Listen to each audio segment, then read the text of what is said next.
Now what you hear is not a test. I'm rapping to the beat. Scooby-Doo, and guess what? America, we love you because you're right. Addict, addicted to music, maybe it's a habit. I gotta use it. The jazz or the quiet storm. I hook a beat up, converted into hip-hop form. The secret meeting that changed rap music and destroyed a generation. I've finally decided to tell the world what I witnessed in 1991, which I believe was one of the biggest turning point in popular music, and ultimately, American society. Rolling Stone magazine released their pick for Best Rap Song of 2023. Song of the Year, Sexyy Red. I was what you may call a decision maker. The industry was different back then. I was invited to attend a closed-door meeting to discuss rap music's new direction.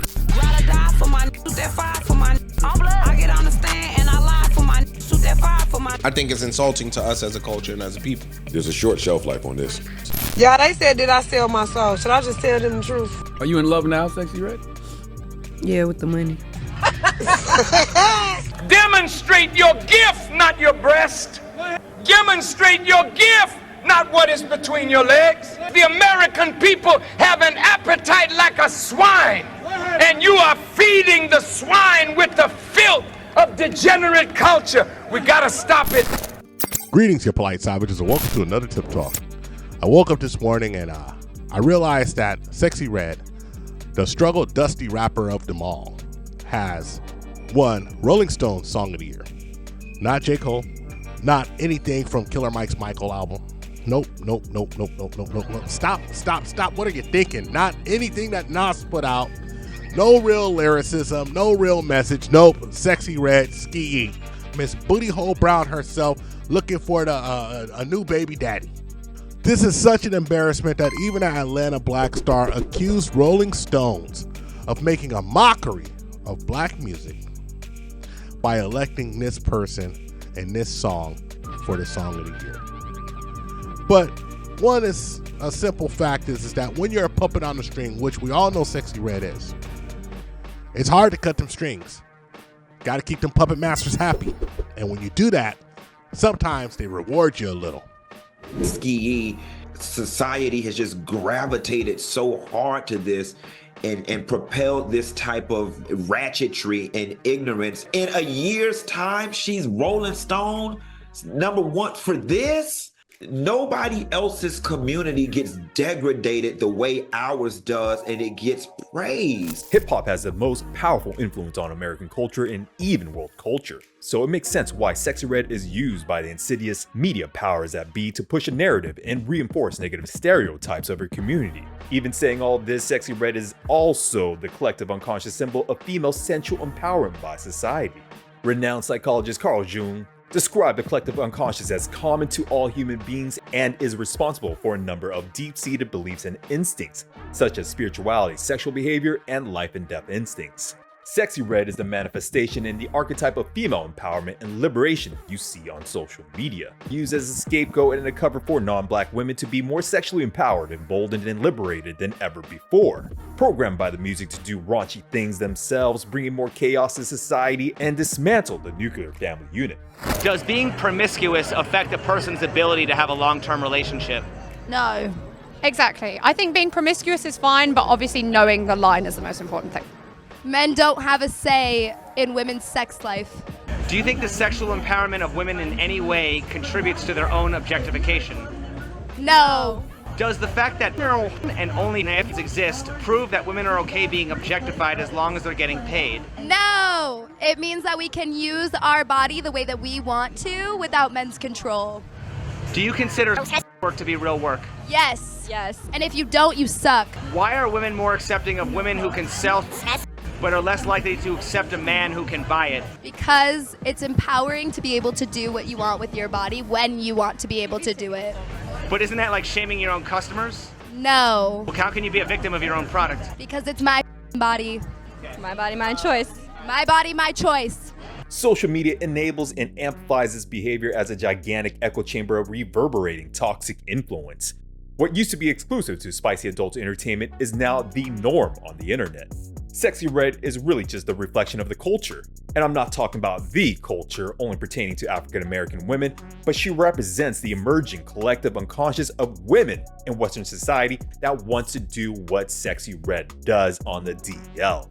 Every time we produce culturally degenerate films and tapes, putting a string in our women's backside and parading them before the world, every time we do things like this, we are feeding the degenerate mind of supremacy.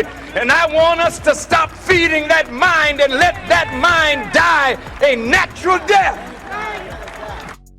And you know, it's well documented. There's a lot of folks who aren't into this message. There's a lot of folks who listen to this music and it appalls them. There's a lot of folks who hear Booty Hole Brown and they think absolutely this is out of bounds, and how did it make it to the radio? I mean, back in my day, you couldn't say things like this on the radio. You couldn't say any innuendos. You had to disguise it. You had to sneak it in. You had to Trojan horse it. You had to be clever. But right now, this is just out in the open.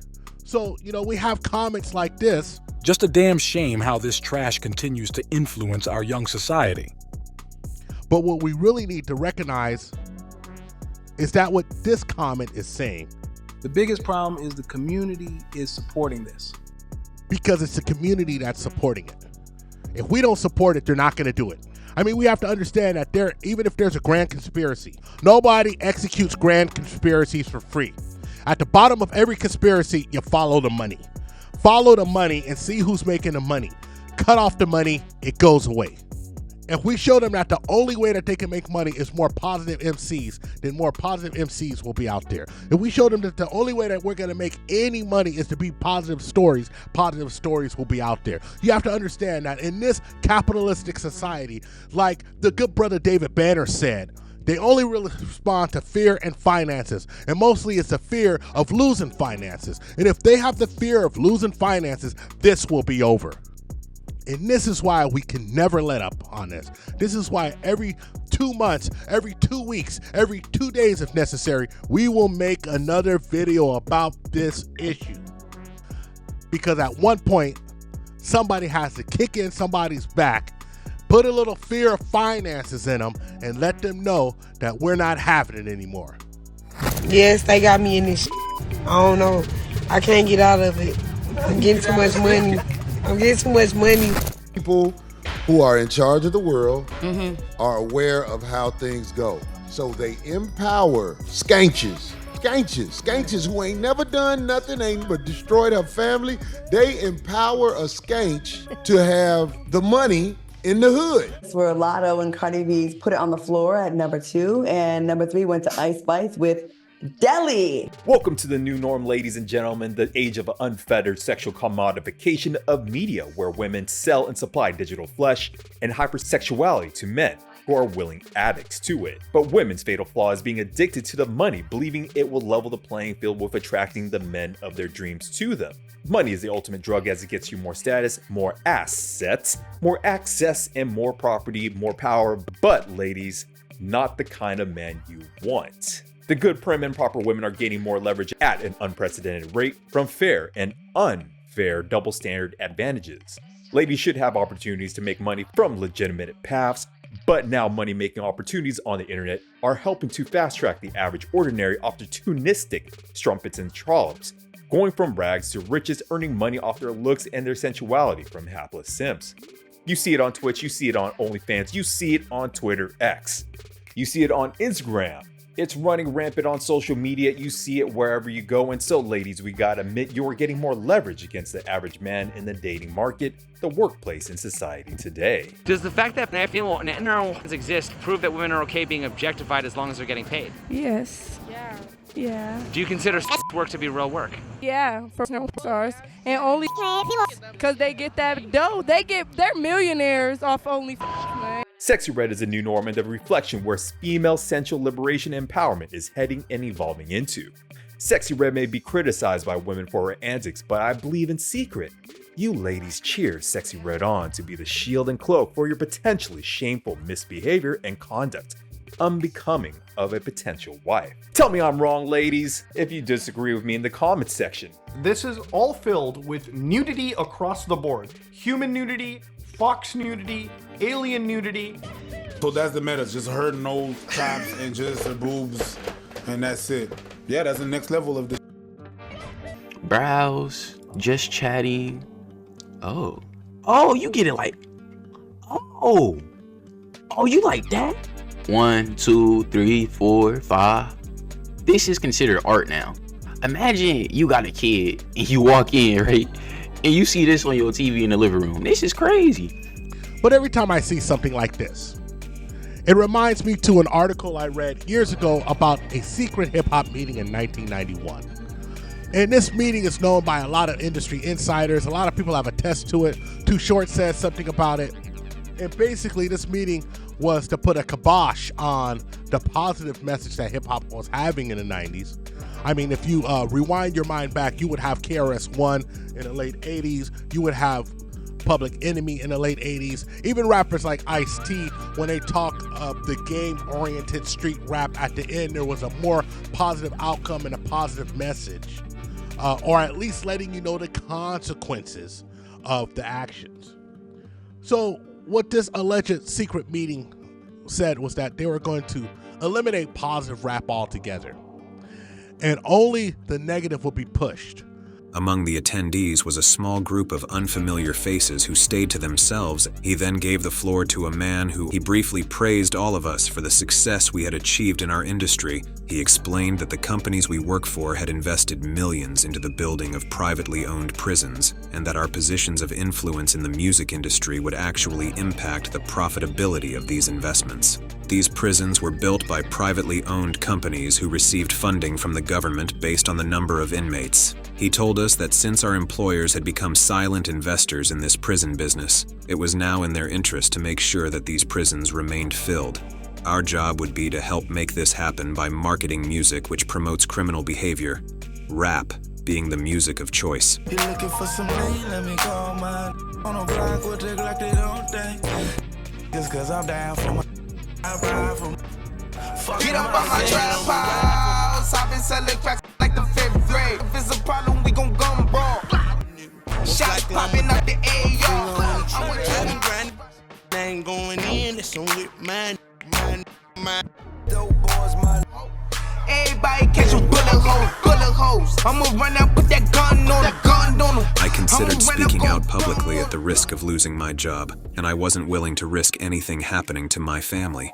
Rap acts that talked about politics or harmless fun were quickly fading away as gangster rap started dominating the airwaves. Only a few months had passed since the meeting, but I suspect that the ideas presented that day had been successfully implemented. It was as if the order had been given to all major label executives. The music was climbing the charts, and most companies were more than happy to capitalize on it. Each one was churning out their very own gangster rap acts on an assembly line. Everyone bought into it, consumers included.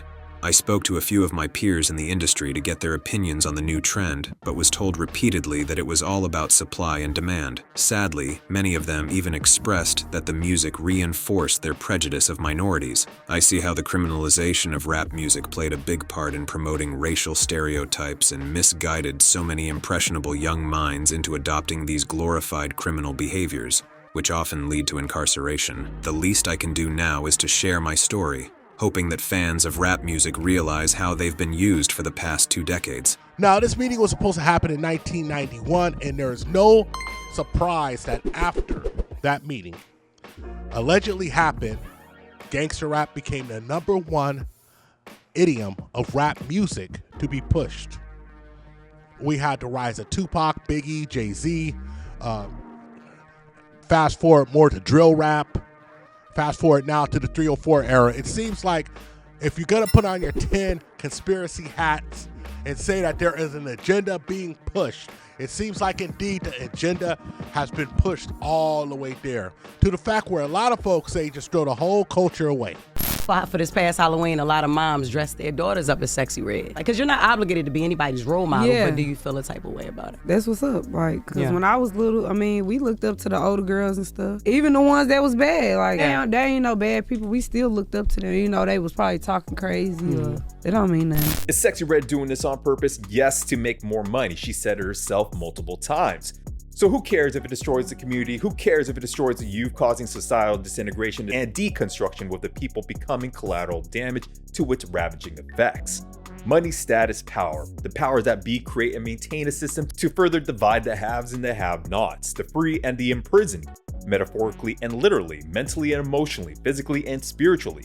Those sinister forces work through many agents willingly. Some don't even know they are being controlled, which makes them even more dangerous, as most of these agents are simply controlled by the almighty dollar. Sexyy Red, as with most humans, is controlled by money. Simple as that. Who could blame her? What would you do if you were in her position? Hopefully you'd be strong enough to resist the temptation of life-changing money. Not everyone in power is evil and nefarious, but everyone in power, poor people, the middle class, and even you will do things out of self-interest. There is a sinister force, physical and metaphysical, implementing their manipulative plans to control and guide our world and reality, to maximize the benefits and power to themselves. They, overlooking the city from their ivory towers, will do their damnedest to run the numbers up in their bank accounts and maintain authority and power over the peons and denizens that reside beneath them, like us. Societal and moral decay, who cares when you got money, power, and a life of luxury with the best view to watch madness, calamity, and chaos to unfold? Just let people like a possibly oblivious Sexyy Red and others do most of their dirty work while they keep their hands clean. Honestly, it looks like you're being authentically you. It does not seem like Sexy's trying to play a character. That's good. Yeah, I'm just a real funny people, they just be saying, I know. I'm a character too, like, so I just be saying shit. I'm funny, I'm cool, nonchalant, like. So everything you say ain't meant to even be taken serious. Yeah. I believe, in my opinion, this is really willful ignorance on Sexyy Red's part. But does she care about her impact? Yes and no. Anything for the money as long as it gets you out of poverty, regardless if you are sacrificing your soul and your character. She's doing what most of us would do in her position. She seems like a cool, down-to-earth girl, but she doesn't seem to understand she is projecting a big, easy target for race-obsessed bigots and the intellectually challenged morons to denigrate, insult, demean, stereotype, and slander the image of women in her community. Sexyy Red represents the collective consciousness and the archetype of the city girl making out of the hood, but she's doing more harm than good for the women that she represents. No, I'm not saying that anything should be thrown away. I am a believer in free speech. I am a believer that people have to make their own choices. But one thing that I must tell everybody, when you're upset at these 3 or 4 rappers, when you're upset at these drill rappers, with the people in the comments saying, well, keep that same energy for Cardi B that you're keeping for Sexyy Red, even though we spoke about Cardi B before. Keep that same energy for this person or that person. We spoke about it. We spoke about the drill rappers before. The bottom line is this: they will not make it if you don't support it. See, these record labels, they don't care about your culture. They don't care about your livelihood. They don't care about anything that you have going on. They don't care if your kids are pop locking and dropping it in the middle of the street at 5 years old. As disgusting as that is, that's fine for them as long as the cash registers are ringing. They don't care if they want the money. These labels, the corporate overlords, the folks who destroy and build just to destroy again, to build up again. And if you know what I'm talking about, I'm talking about how record labels crumble and a new label arises, but it's the same people at the top. The names never change. It's still Mr. Cohen. It was still Clive. These people don't care as long as they make money. First day in business school, the first thing you learn, Business 101, a corporation is not there for you to have a job. A corporation is not there to make you feel good. It's not there to change the world for the best. A corporation's major motive is profit. And all of these record labels are corporations. We want to pick you up so with your rap, you can pick up the world. With your song, you can pick up the world. With your dance, with your music, you can pick up the world. Clean up, black man, and the world will respect and honor you. That's all I got for you, you polite savages. Like and subscribe, hit us up on all social media networks, and as always, ask yourself one burning question. Can you handle the tip? We're out. We found true happiness